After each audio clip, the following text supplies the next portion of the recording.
It felt less like a myth and more like a whispered truth, a personal confession.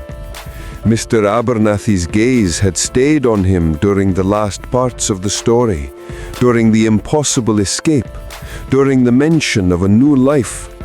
A terrifying, exciting idea began to grow in Alex's mind. The storytelling class slowly left, the children murmuring quiet goodbyes. Their steps were a little lighter, their eyes holding a newfound sparkle of wonder as they stepped back onto the ordinary street.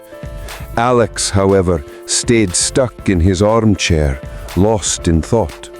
He didn't want to leave. He couldn't. The next few days passed quickly for Alex. The story of the Mermaid's Cave played repeatedly in his mind.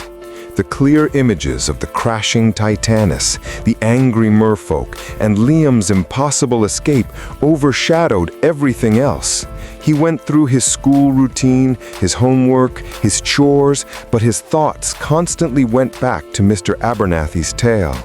The question he had first asked, "Do mermaids really exist?" had changed into something much more complex and unsettling. Could that have really happened? He found himself returning to the Mermaid's Cave book he had first found, carefully reading the beautiful descriptions of ancient merfolk and their deep-sea homes. Now he saw them not as fancy words, but as possible blueprints for a hidden reality. The book felt even heavier in his hands now, filled with a new, almost sacred weight. The casual shrug of his friend David, the dismissive tone of his teachers, all seemed empty and insufficient. They lived in a world of facts, of provable realities. But what if there were truths that were beyond the reach of scientific tools? Truths that could only be found through belief, through stories. Driven by a strong urge, a quiet belief that something more profound than mere fiction had happened in the dusty scroll, Alex began to search.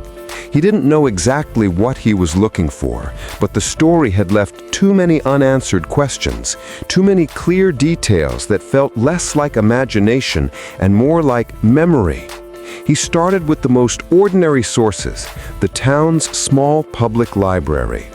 He looked through the dusty, microfilmed old newspapers, searching for anything remotely similar to a huge ship disappearing without a trace. He typed mysterious keywords into the library's old internet search engine. Titanium ship disappearance,